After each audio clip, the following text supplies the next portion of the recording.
PokeLive here, and welcome back to another episode of the Pokemon Weekly Watch, where I take you through everything that you have to know Pokemon card related. And guys, there's never a shortage of things to talk about in this hobby. And in today's video, we are going to be covering the hot, very hot topic of Elite Trainer Boxes, also known as ETBs.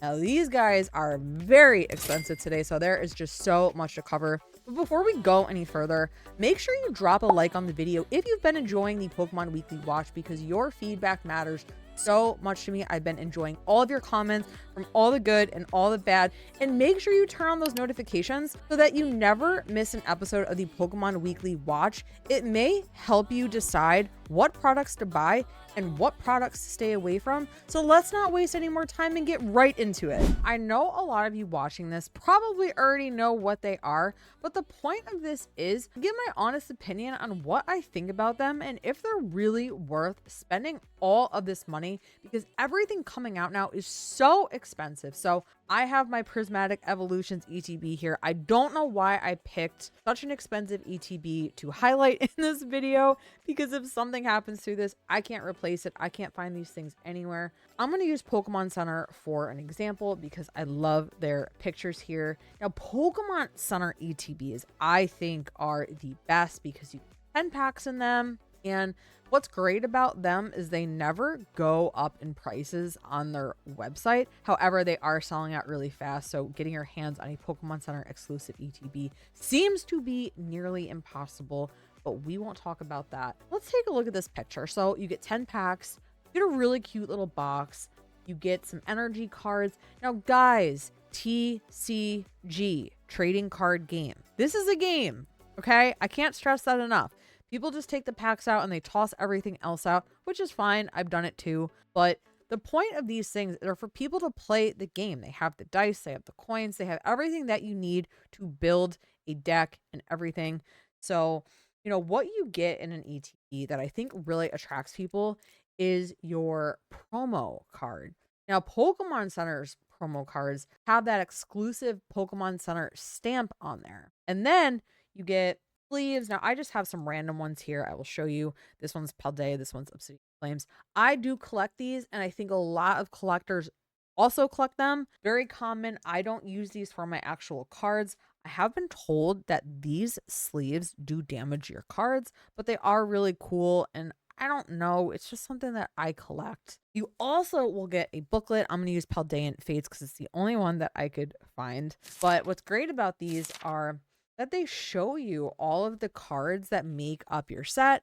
You can, you know, put a little check on the box of which ones you have, which this is great if you are a master setting any of these sets coming out. If you are, major props to you. They are so expensive. I think the last master set I've done was probably 151, and I ended up just having to buy the hits because I could not find the products anywhere. ETBs are really nice with what's inside of them. However, I'm just seeing a lot of these become a giant waste, especially these rip and chips. I cannot talk badly enough about these rip and chips. I know not everyone that does them is bad, but it is just such a waste. They rip open these ETBs, they take the packs out, and they toss everything else out except the promos. That is such a waste of products, guys. I get it. It's where the packs are, but I try and collect some of these things. You can always bring them to local stores too. You can give them to kids.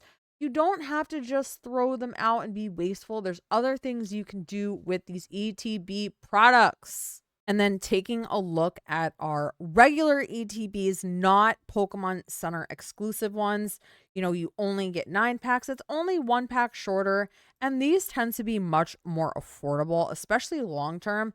I think people will have an easier time selling these just because of the affordability aspect with them. They just are cheaper. You know, you get 9 packs and everything else that I showed will be included in there. So now let's go over and take a look at the price difference between Pokemon Center exclusive ETBs and just regular ones. Taking a look at our Surging Sparks ETB, this is a great example of ETBs not being that different. So this is the Pokemon Center one, and then we take a look at the regular one. They look the exact same minus the Pokemon Center logo. This is just the regular one. I don't like when both ETBs look the same. I like when they're different. But taking a look at the price difference, just to educate you guys, we take a look at the regular one.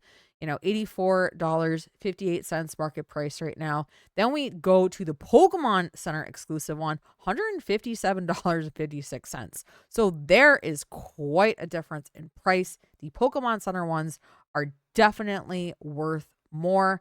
However, let's take a look at Fusion Strike. I know it's Sword and Shield, and I want to stay in the Scarlet and Violet era. This is where it's really at. You look at the regular ETB right here. We'll click on it, going for market price, $119.65. Really beautiful box art with that pink Mew on there and the purple. I mean, come on, guys. I love purple. Then we have the Pokemon Center ETB going for $173.38. So these two look very different.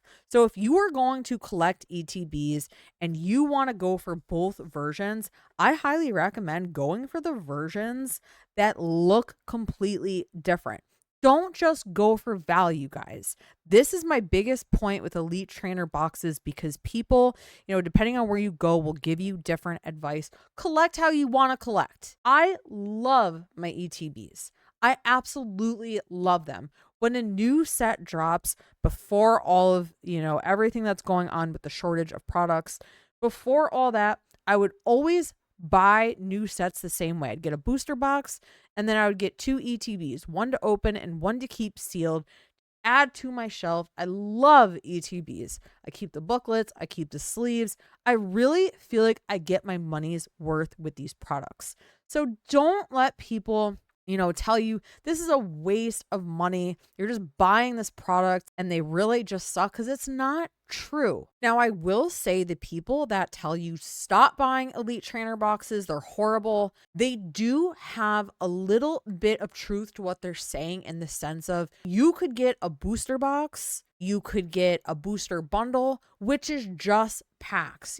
Booster boxes, 36 packs, booster bundles, just 6 packs alone.